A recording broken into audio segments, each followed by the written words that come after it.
Hey Yo guys. Jinx. So we're doing a movie review. Yep, and us, as you can see by the title.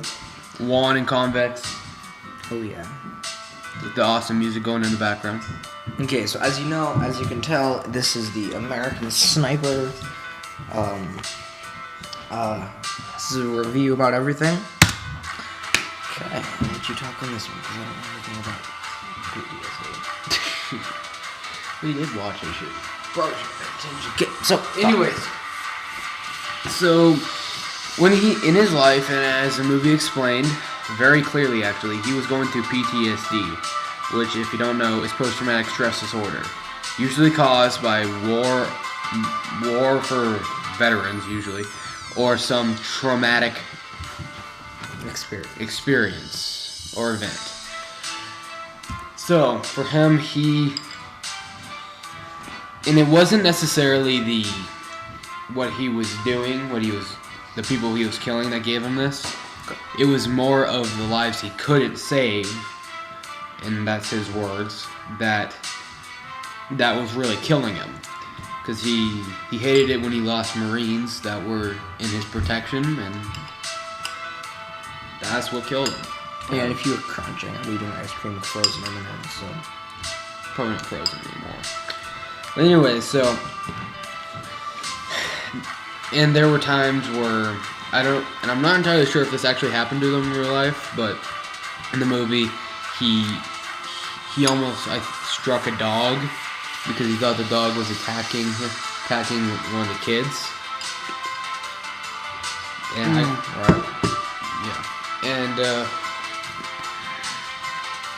he wasn't really thinking. He was just rage. Going out of instinct, I guess. And rage. I wouldn't necessarily say rage, but you can see his face. He was concerned. Definitely concerned. Yeah. Was that his kid? I have no idea, actually. Probably was. I'm gonna go get a glass of water. Yeah, so he was going through that. He would hear war scenes he'd be seeing war scenes in his head. It was just pretty much killing him from the inside out. So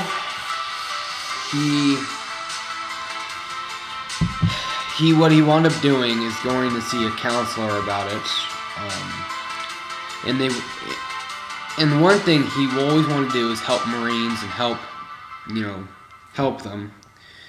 So his counselor suggested that why don't you go help some? And they went to the veterinary hospital, and they were in the veterinary hospital, veterans hospital, but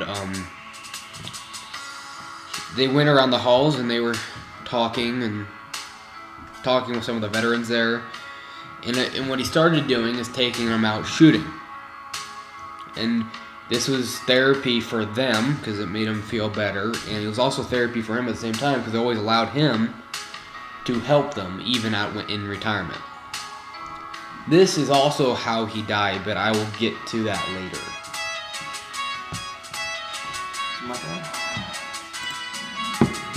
Hey. Okay. Okay, so I don't know what you were talking about. I was talking about PTSD. Oh, yeah, man, what you said. So, his what he did in war and what his life was like at home. So in war, if you've seen the movie, he had to come into a lot of situations with kids and doing something. So there's one scene where this mother and this kid, and these are his words from the movie, the actor's words from the movie. The kid barely had hair on his balls. And his mom handed this grenade to him. The Russian grenade's a stick grenade, but it's gigantic. It's not a stick grenade. That's what he called it. He's like, it's a Russian. Well, it's a type of grenade, and it's. Go look up a German World War II grenade, and it looks generally like that. That's what I'm talking about. The stick, it's kind of like a stick. Not sticky, but stick. Yeah. Oh, I thought you said sticky. No. Okay. So yeah, but look up that, and it looks generally like that. Alright, so his mom handed and he was gonna get ready to throw it. It's called at a convoy with tank and infantry. So, although I don't know if he was gonna hit the tank, what that grenade would have done to the tank. But yeah. So there's definitely a lot of Marines there. I think this is the picture in the background is actually the scene of which he's actually talking to the people and saying, "We have this. And should I do this?" So and he ends up shooting the kid, and then his mom picks up the grenade. He's gonna throw it. It's like in like a mid-arm stroke. He shoots her, but the pin is pulled and the grenade's still thrown. It explodes. Nothing happens. No, but nobody's hurt. Yeah, nothing happens. Although I'm sure if she had a full strength, it would have gone a lot farther and probably damaged the tank some. Yeah. So and then there's another instance when this kid's father he shoots. If it's even the father, we're not entirely sure. Yeah, some other person, and this kid is gonna pick up this RPG, and then he's like sitting there like, don't do it. And don't do it. Drop it. And Drop then it. The kid drops it and runs away, and he's just happy. happy. Yeah, I mean, you can tell you definitely see the relief in his face. Yeah. But what's really funny is seeing the kid try to pick up that RPG. Yeah, he's like, I can't. I know this guy has to be between 4 and 7. He's scrawny and small. Yeah. Yeah. So and then his well, life. scrawny. I mean, they're not incredibly well fed over there, so it doesn't surprise me. Yeah. So his life at home. Are we talking during like in between his tours? Yeah. So his wife, I forget her name, is. I am blanking on her name now too for some reason. Is not very happy with him. She's not, let's say, upset with him. She's just worried. Yeah, and she doesn't, because she recently had her second kid midway through the movie. Yeah. So she doesn't want him to die in war because they have 2 growing up kids. Yeah, who really need him. Yeah, but so she's really concerned about him. She wants him to stay home. His mind's kind of fluctuating between both. It's like he wants to save his country and do something, and protect. But he also wants to stay home with his family and his kids. Yeah, but the other thing is what he doesn't like is that there are Marines dying every single day, and he doesn't like that. And he finds that incredibly troubling, and he wants to help them. And again, that goes to what I was saying a little bit earlier. Yeah. But again, I'll get back to that a little later. Yeah, so then after he's came home forever, he's not going back to war, he's out, she's happier with him, he's pretty happy, but he has the PTSD. Yeah, he's freaking out. Which really is kind of harsh. So, I mean, and you know, if you don't know, PTSD, to someone who has it, it's like hell on earth, except worse. It drives you mad. So I'm actually going to say something from Unbroken. It's a different movie. Hopefully you've seen it. It's a great movie. There's one jump scare in it, but you know, other than that, it's a great movie. Yeah. So it's just in the book. Yeah. In the book, it says that a lot of the soldiers at home, whenever, because it's based on World War II in Japan, if they ever saw a Japanese person, if one of the veterans from the war saw a Japanese person, they would probably beat him or her up. Or they would just like freak out and have like a temper tantrum and and then pissed. And then and with PTSD you'll see visions in your head. Yeah. You know, you'll have dreams, flashbacks. It's not fun. No. You don't want to have them, but you don't always have a lot of choice over that until you find some sort of closure, which doesn't necessarily come with everything. Usually is alcohol for most people. Well, that's why a lot of people who have PTSD are alcoholics. He wasn't necessarily. He didn't have enough time, really. Well, he got over his PTSD eventually. Yeah, but that's what I was saying. He didn't have like a super ton of time. Like he didn't live to his 60s. No, unfortunately. No. What did he live to? Like what, 40, 45? Probably. I have to look that up. Boom. So, top picture is his coffin with all. So it's customary in the Marines. Not Marines, the SEALs. SEAls. I don't know if Marines do this too, but I know when somebody dies, they put their pin into the coffin. Usually it's just one team, but this is about their team. His team is there too, but there are about 4 or 5 SEAL teams who joined into this. Yeah. And which is amazing because you never really see 4 or 5 SEAL teams in one place. Yeah. And then the person, the bottom right, that's his actual picture. That's Clark Kyle, the actor. Chris Kyle, sorry. Not the this isn't the actor. This is the actual person. He's fucking ripped. And on the left, just look at that part there. Veins. He's ripped. That is right here. That is the person who killed him and one other soldier at a firing range. And there was actually a thought. I don't know if they actually wound up doing it, but they might have. There was going to be a road named after them, in memory of them. It might be the road they took. That little police convoy and everything. Okay, yeah. So. Then, by the way, a little background about this guy. He was a veteran, a Marine veteran, who was suffering from PTSD very, very, very badly. And if I do remember right, he wound up opting out of the judgment thing for insanity, because apparently he was not fit to. I could be wrong on this, but I do think that this is what happened. They pleaded unfit to serve trial, and I think that's what wound up happening. PTSD was so bad. I think what wound up happening is he saw a flashback in his head. And these flashbacks can be incredibly real. Like, you think they're actually happening. And Chris Kyle and that other dude they might look like insurgents to him. And what's his natural thing? Instinct at a shooting range with a gun. With a gun. So your natural instinct as a Marine, when you see an insurgent, is to kill him. And when these flashbacks happen, this is what can happen. You'll see those two and think they're insurgents, and he'll kill them. That's what happened to Chris Kyle. He doesn't think he's doing anything bad. Heck, he thinks he's doing the right thing, but when the flashback goes away, reality snaps back.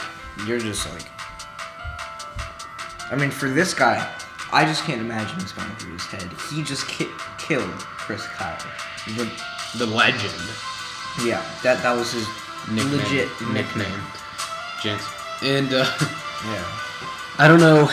I'm not entirely sure if he felt bad about it, or I'm sure he was, but because or if he was just too out of it to think anything, or. But eventually, he probably was like later, he was probably like, yeah, that was me, yeah, and unless I'm wrong about him, which is very possible, I'm sure he feels really bad about it. Yeah.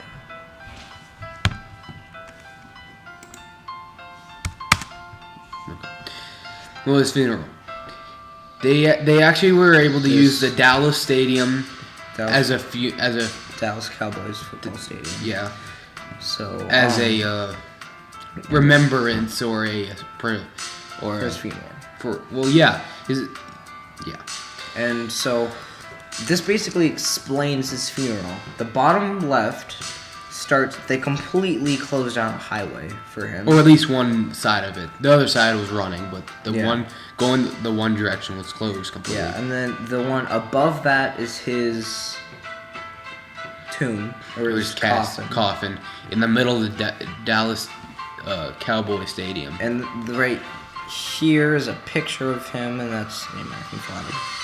I think it appears to be a cake form or something. No, those are roses. Oh, roses and stuff.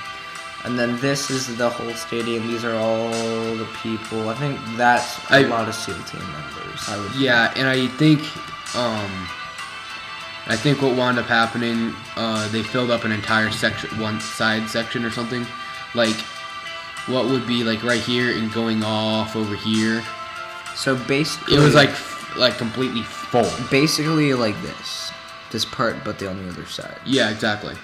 And then this is the shooting, like when they're like the shooting with M14s is customary when you get a certain amount of shots for certain things, and he got, I think it's 20-something shots, which is the highest honor you can get with the SEALs. Very few people get it. Like, if you get it, you're like a complete hero. Yeah, hero doesn't. Hero doesn't even explain it when you get that. You did something amazing. I mean, and probably did it a bunch of times too. Yeah, like with him, I don't even know how many kills he had. With this he was credited with over 160. And he was the most wanted man in Iraq. Had 180,000 Iraqi dollars on him, on his head, which isn't necessarily a lot in American dollars, but to them, for someone who lives there, that's a lot of money because nobody has that kind of money. In the funeral procession itself, which is shown here, going to the actual burial.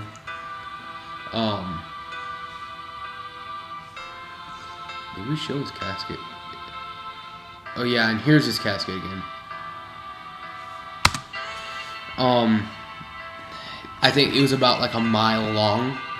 The row of cars was about a mile long, including I think 3 or 4 police squadrons being involved. Yes. Right here. A lot of police bikes right there. You know, I think it would be miserable to be driving a bike in the rain, but hey, it's worth it, you know. Yeah. And again, the shooting here. So ratings. I gave yours. Well, I gave mine a 9 out of 10. It was very well put together. As a patriot, because when I get older, which is in about 4 or 5 years,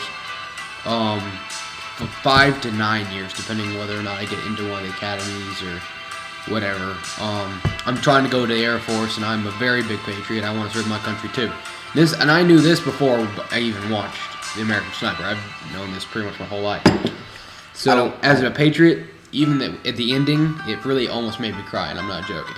It was just beautiful. I don't want you to go. So, hey, I'm in the Air Force. I'm bombing. I'm not shooting. I'm bombing. There's a difference. And besides, that's fun. Yeah. So my score is 9 out of 10 because I think they just reenacted his life almost exactly like in war and his life at home. They did it really well. Yeah. In all the conflicts he had with his wife, what he went through when he was sniping or shooting the kids, looking at them, seeing what they're gonna do, hoping not. Yeah, and I mean, and it's an awesome, massive letdown when that one kid has to get shot, and then the mother has to get shot too. Yeah. You know, it's sad. But the reason why I gave it not a 10 out of 10, but a 9 out of 10, because it's not like the best movie ever. Although it's one of the better movies I've ever seen. Yeah. But you know, in order to get that 10 out of 10, it's got to have that really special something. I think Unbroken has that to me. It just because all the if what they had done is shown a little bit more of his off life rather than the war, that would have been a lot better. Like when he got home. When he got home, that's if why they showed more of that. That's why I think they could make a second movie for like what happens at home. Yeah, or at least an extended with version. His wife. Yeah, they could have elaborated more on that, and it just kind of lost that 10 out of 10. That 1 point, you know, it's still great. It's just, you know, just lost that something. Mm-hmm. Okay, so I just actually realized what the wristband I'm wearing. Let's see. Support our veteran. Oh, what do you know? That's actually really weird. Yeah. So the Rotten Tomatoes gave it a 72%, which would be a 7 out of 10 for us. Yeah, or like what it rounds to. IMDb, that's what that says, gave it a 7.4 out of 10. Metacritic gave it a 72%, which is a 7 out of 10. And Common Sense Media gave it an 8 out of 10. But what they actually had was 4 out of 5. But we had to, you know, keep it out of 10 in general because that's what we were doing. Yeah. So it was an 8 out of 10. Yeah. Technically, that one and that one should be 7.2 out of 10. Yeah, I just noticed that. Yeah. But yeah, so if we had to recommend this, it is R. So view responsibly, And it's R for language because they literally drop the F-bomb like every other 2 seconds. But okay, it's also gory too. So when the kid's like about to throw that grenade, when he gets shot, post in the comments below. Tell us if it either seems fake, as in like 90s like video game, or photoshopped blood splatter. It kind of looked photoshopped, honestly, at least a little bit. Yeah. I mean, I couldn't. It looked half real, half fake. Yeah. But it's definitely gory. So it's something to watch out for. But it's a good. If you can. If you don't want your kids saying, "Oh, let's drop the F-bomb every other 2 seconds," I wouldn't watch it with them. So my think is 14 up. Because anybody under that 13. Okay, that's when I'm gonna say 14 up because a lot of kids that are 13 and younger wouldn't really respect it the way they should, except for Convex here. He's 13. I was looking at you for a second. I'm just like, yeah. Except I know him, but I think a lot of 13-year-olds wouldn't respect it as much. So, but once they're 14, they start to respect things a little more. Yeah, the sense that they are. they're mature. As an action movie, it's great. It's a good movie. But it's also as a drama movie, it's perfect. It's like a drama action. If in the drama category, I would give that a 10. Because 9.9 for me. 9.9. Good. I'm not gonna give it a 10 out of 10. I'm just not. They But I did am gonna good. give it a 9.9 out of 10. Yeah. They did great on it. Yep. As an action, they did pretty great, and I'll give that probably a 8 out of 10. Yeah. Because what the movie is, it's life at home, or like kind of life at home, training, life with this new girl he meets. and also, if you're wondering, the training that they have, War life. if the training that goes through there, that's part of the actual training they go through. That, it's tough. It doesn't necessarily seem that tough, but trust me, it is. During photo shoots that while water is like punching at you, it's like Yeah, it's hard. And then just sitting in cold water, just sitting in the water, muddy water. It's like, that can't be that bad. Well, okay, one, it's really cold. For your guy, you know what. Yeah, and you're just sitting, and you're literally sitting in there for hours on time. Yeah. Literally hours. The reason why they do that is to get you used to the really cold water. And it's also to toughen you up. That water's really, really cold. Yeah. You can get some people get hypothermia, like first stage hypothermia in that water. It's cold and it's not fun at all. But it toughens you up and gets you used to what some of the line of work you have to go through. And it really gives you discipline, and it really turns you into a warrior. Yeah. Yeah. So I'll do the outro, I guess. We'll both do it. How about that? Yeah. So guys, if you like this review and you want to hear more, please comment on the videos you'd like to see. And like, comment, and subscribe if you haven't already. Tell us what movies we should do. We will watch them, most likely. Unless it's like... If it's pure pants scary, I'm good. I'll probably watch it. You can do that yourself, because... Yeah, and share this video with everybody on everything, because Facebook, Google Plus, which is basically the Google version of Facebook. It's Twitter, Instagram. I don't know if you can do it on Snapchat or not, but if you can, do it. We'll post the link in Snapchat. Because you can basically text on Snapchat. Oh, do you know why you should share this video? Why? Because sharing is caring. Thanks. 1, 2, 10. Stop. Ha. Let's go. I don't owe you jack. Well, technically that counts as one of the souls I owe you. I still owe you like 17 Yeah. Yeah. No, he officially owes me 16 now. Anyways, again, like, comment, subscribe, all the fun stuff in the world, and see you later, guys. Peace. Oh yeah, and this wasn't a PowerPoint if you didn't know. See you later, guys. Peace. Really? Turn off.